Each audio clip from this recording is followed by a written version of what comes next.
Good morning students. इस video के अंतर्गत हम लोग कुछ मुहावरों का हिंदी से अंग्रेजी में कैसे अनुवाद किया जाता है उसके विषय में जानकारी प्राप्त करेंगे। हिंदी और उर्दू में जो मुहावरे दिए जाते हैं वह उस भाषा के अंतर्गत होते हैं। हिंदी और उर्दू का अलग नियम है और जो शब्द प्रयोग किए जाते हैं वह विभिन्न भाव व्यक्त करते हैं, लेकिन वही भाव कोई अंग्रेजी में व्यक्त करे यह संभव नहीं है। उदाहरण के लिए जैसे मान लीजिए कहा जाए कि राम बहुत सीधा है, Ram is a simple man. वह गाय है, इज ए काउ। ये तो बहुत गलत बात है। गाय का मतलब यह, वह गाय है का मतलब सीधापन से है, सरलता से है। लेकिन हिंदी में गाय का मतलब सीधापन और सरलता से लिया जाता है। अंग्रेजी में काऊ का यह मतलब नहीं होता है।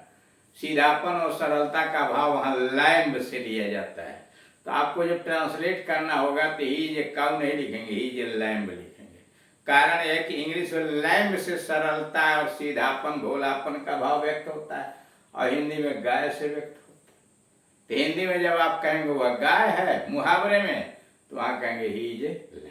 तो इन बातों का ध्यान रखते हुए कि हिंदी में जो बात कही गई है उसका भाव क्या है, उसका अर्थ क्या है, उसके अनुसार अंग्रेजी को ढूंढते हैं और तब उसका ट्रांसलेट करते हैं।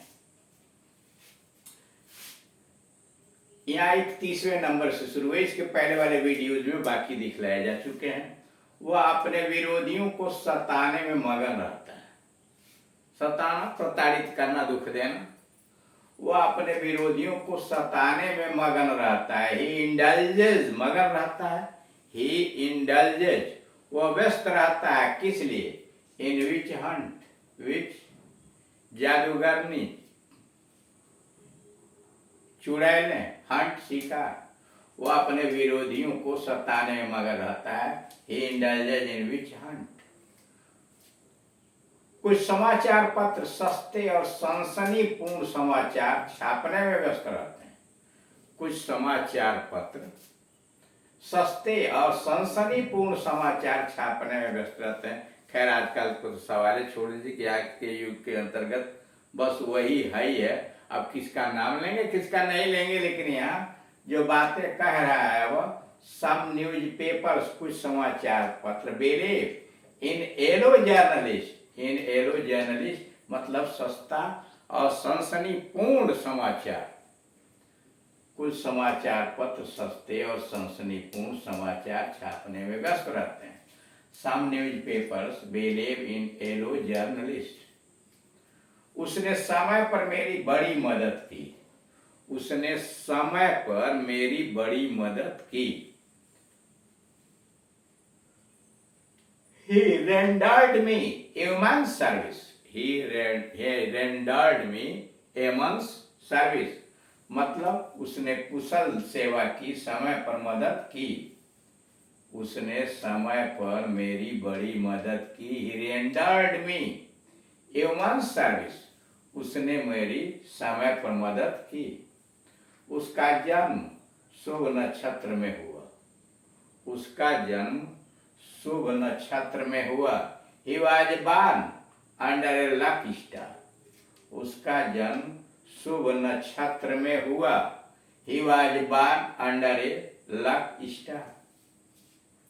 35 अकाल के समय एक टुकड़ा रोटी भी बहुत कीमती होती है। अकाल के समय एक टुकड़ा रोटी भी बहुत कीमती होती है। ड्यूरिंग फेमाइन, अकाल के समय, during famine, even a slice of bread is worth its weight of gold.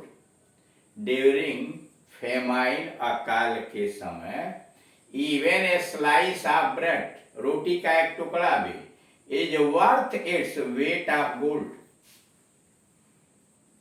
वह भोजन बनाने में निपुण है। वह भोजन बनाने में निपुण है। She is a capital hand at cooking. She is a capital hand at cooking. उनमें गहरी शत्रुता है या उनमें घोर शत्रुता है। उनमें गहरी शत्रुता है या उनमें घोर शत्रुता है। They are at daggers drawn, dagger खंजर, they are at daggers drawn. वह बहुत उदासीन और उत्साहहीन है, वह बहुत उदासीन और उत्साहहीन है। ही इज इन द डोल्ड्रम्स, वह बहुत उत्साहहीन और उदासीन है।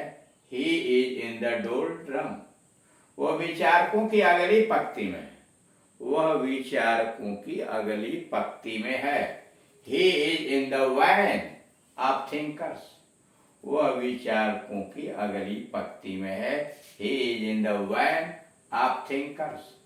चांद धीरे धीरे घट रहा है, चांद धीरे धीरे घट रहा है। The moon is on the wax, या वेन भी लिख रहे सकते हैं। The moon is on the wax, चांद धीरे धीरे घट रहा है। उसका यश धीरे धीरे घट रहा है, उसका यश धीरे धीरे घट रहा है। यश का मतलब ख्याति। His reputation is on the when, when का मतलब पतन। His reputation is on the when. मैंने उसके पिता के मृत्यु का समाचार कहा, मैंने उसके पिता के मृत्यु का समाचार कहा। I broke the news, I broke the news of his father's death, I broke the news of his father's death.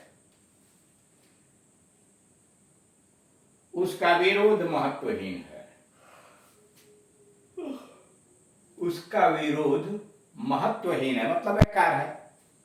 His opposition, उसका विरोध, is neither here nor there, उसका विरोध महत्वहीन है। His opposition is neither here nor there. चांद धीरे धीरे बढ़ रहा है, चांद धीरे धीरे बढ़ रहा है। The moon is on the wax, the moon is on the wax.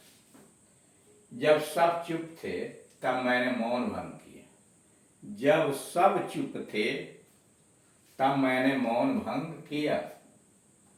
When all were silent, जब सब मौन थे। When all were silent, I broke the ice, जब सब चुप थे तब मैंने मौन भंग किया। When all were silent, I broke the ice। हमें अब पुरानी दुश्मनी समाप्त करनी चाहिए, हमें अब पुरानी दुश्मनी समाप्त करनी चाहिए। We should bury, समाप्त करनी चाहिए। We should bury, bury मतलब जला देना। The hatchet now, hatchet पुरानी दुश्मनी। We should bury the hatchet now, हमें अब पुरानी दुश्मनी समाप्त कर देनी चाहिए, भुला देनी चाहिए। We should bury the hatchet now। मैं बहुत साफ साफ बोलता हूँ, मैं बहुत साफ साफ बोलता हूँ मतलब साफ साफ कहता हूँ, यह कहना चाहते हैं। मैं बहुत साफ साफ बोलता हूँ। I call spade and spade, spade का मतलब कुदाल। I call spade and spade, मैं बहुत साफ साफ बोलता हूँ। I call spade and spade. तुम अपने महान परिवार पर कलंक मत लगाओ, तुम अपने महान परिवार पर यानी प्रतिष्ठित परिवार पर कलंक मत लगाओ। Don't cast a slur on your great family, तुम अपने महान परिवार पर कलंक मत लगाओ। Don't cast a slur on your great family. Cast का मतलब फेंकना, स्लर दाग, don't cast a slur on your great family, अपने महान परिवार पर दाग मत लगाओ। तुम्हें अवसर से लाभ उठाना चाहिए, तुम्हें अवसर से लाभ उठाना चाहिए। You should make hay, you should make hay का मतलब भूसा, पुआल, घास इत्यादि। You should make hay while the sun shines, जब सूरज चमकता है, धूप खिली होती है, तो तुम्हें भूसे का निर्माण करना चाहिए, तुम्हें अवसर से लाभ उठाना चाहिए। You should make hay while the sun shines, तुम्हें बुरी चीज से भी लाभ उठाना चाहिए, तुम्हें बुरी चीज से भी लाभ उठाना चाहिए। You should make the best of a bad bargain, तुम्हें बुरी चीज से भी लाभ उठाना चाहिए। You should make the best of a bad bargain. तो इस तरह से आपने देखा कि हिंदी में दिए गए मुहावरों का उनका भाव समझ करके, उनका अर्थ समझ करके, तो अंग्रेजी में किस प्रकार से अनुवाद किया जाता है।